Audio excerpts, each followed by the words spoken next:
Beberapa waktu yang lalu kita pun juga pernah melihat hal yang sama ketika Aurel harus menghadapi kenyataan yang pahit seperti ini. Ya mau sampai kapanpun kalau sikap Aditya masih egois, masih ingin menang sendiri, memaksa-maksa anak-anaknya, maka mau sampai kapanpun juga nggak akan pernah ada kebahagiaan yang datang untuk Aditya dan juga keluarga. Justru terbukti dengan Kenzo Aurel pergi dari rumah, itu udah menunjukkan kalau memang Aditya udah nggak capable untuk mengurus anak-anaknya. Udah nggak dihormati lagi, karena gimana mau dihormati, Aditya pun juga masih bersifat seperti anak kecil dan seperti ini. Aurel harus menghadapi kenyataan pahit, harus dirawat dan lain sebagainya macamnya. Ujung-ujungnya yang sedih semua orang. Kalau udah kayak begini, kira-kira siapa yang disalahin lagi? Ya kan teman-teman, makanya udah langkah paling benar tuh ya Aurel sama Kenzo keluar dari rumah, hidup berdua dulu, jauh dari orang tua dulu, untuk bisa menenangkan diri terlebih dahulu. Udah itu tuh udah paling benar gitu loh. Makanya Bu Cynthia tuh sesayang itu kan sekarang sama Aurel, bahkan pengen pertunangan dipercepat juga. Kenapa? Karena ya alasannya kayak begini teman-teman.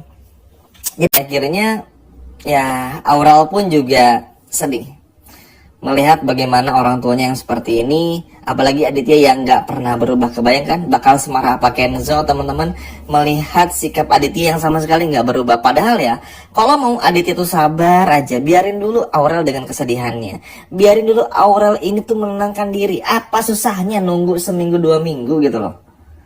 Tapi ternyata nggak mau nunggu, senangnya banget. Inilah yang pada akhirnya semua ini udah terjadi. Kalau udah kayak begini, nyalain siapa? Makanya Kenzo makin benci sama Aditya itu wajar, karena emang separah itu.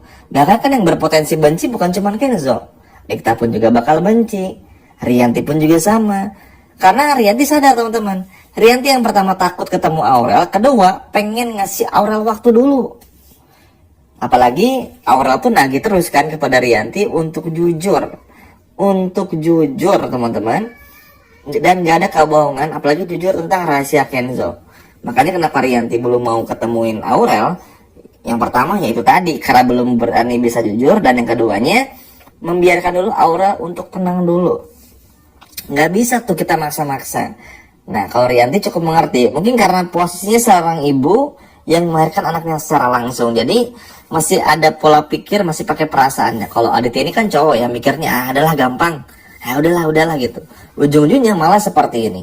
Kalau udah kejadian seperti ini, yang rugi Aditya juga gitu loh. Kalau sampai kehilangan Aurel, Aditya ini bukan cuman bakal dibenci, tapi bakal dimusuhin selamanya oleh Kenzo, bahkan oleh Rianti juga. Dikta dan Cynthia udah pasti, tapi Rianti yang mungkin masih agak gimana sama Aditya, akhirnya pun juga bakal benci kalau misalnya sampai amit-amit Aurel kenapa-napa. Makanya inilah yang benar-benar cukup bikin kesel, karena ternyata Aditya sama sekali nggak pernah mau berubah, nggak pernah bisa benar-benar berubah. Padahal banyak kesempatan, banyak momen, banyak banyak hal yang pada akhirnya seharusnya bisa bikin Aditya tuh waras dulu aja. Kan harusnya tuh kemarin nih, ketika Aditya sama Sandra udah deal-dealan tuh untuk kerja sama lagi, ya udah fokus dulu aja itu. Tapi ini ribet, nyuruh Ivan, nyuruh ini, nyuruh itu, dan lain sebagainya macamnya. Ujung-ujungnya nanti malah anak-anaknya juga yang sedih. Bayangin loh, Aurel sama Dikta nih mau tunangan, pengen dibatalin juga. Nanti pun juga kalau Aurel sembuh nih, mudah-mudahan gak kenapa-napa, nanti mau nikah dibatalin juga nanti sama Aditya. Jadi bingung gitu loh, ini Aditya nih maunya apa gitu loh. Nggak bisa dapetin Cynthia, jadi ngancurin semuanya. Aneh kan, norak banget gitu loh. Makanya ini mudah-mudahan konflik Aditya ini segera beres, supaya konfliknya pun juga bisa fokus lagi kepada mutiaranya gitu loh. Pencarian mutiara tentang ibu kandung, ayah kandungnya, terus juga percintaan Kenzo mutiaranya. Semoga lebih ditekankan lagi, semoga lebih dieratkan lagi, biar nggak jadi rumit lah.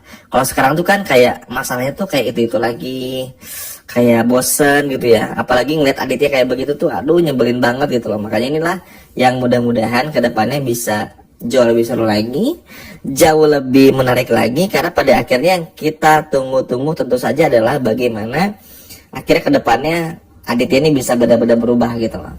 Dan kita pun juga bisa melihat pada akhirnya bagaimana Mutiara dan Kenzo pun juga bisa langsung pacaran atau bahkan menikah. Nah, mudah-mudahan ya dengan kecelakaannya Aurel ini tuh bisa bikin Aditya jadi mikir sih. Ya kita cari positifnya aja walaupun sulit dari Aditya. Tapi at least mudah-mudahan jika Aditya mampu untuk terus menahan dirinya, jika Aditya terus mampu untuk seperti ini, harusnya sih semuanya bakal baik-baik saja. Dan pada akhirnya pun kita bisa gimana ya, ibaratnya tuh kayak mudah-mudahan bisa menjadi titik balik bagi Aditya untuk bisa sadar kalau selama itu kelakuannya salah. Karena mau gimana pun juga susah. Tapi ya susah lah ya. Capek kalau ngomongin Aditya. Yang terpenting Aurel baik-baik aja, jangan sampai kenapa-napa. Karena kalau sampai kenapa-napa ini bakalan haru nangis banget. Apalagi kita pun juga semua tahu Aurel nih banyak yang sayang juga sama kayak Mutiara. Jadi mudah-mudahan ini nggak berkelanjutan. Aurel pun juga bisa selamat dan pada akhirnya Aditya pun juga bisa kena batunya sih. At least Aditya minimal bisa sadar diri lah ya, supaya nggak kayak begini kampungan jadinya ngeliatnya teman-teman. Aneh banget gitu loh. Kan udah jelas-jelas minta waktu. Aduh capek banget sih kalau ngebahas Aditya. Tapi mudah-mudahan yang terbaik. Dan seperti biasa nanti di video berikutnya Mimin akan bahas yang jauh-jauh lebih seru lagi. Jadi standby terus di channel Drama Malaysia. Jangan kemana-mana. Kurang lebih seperti itu.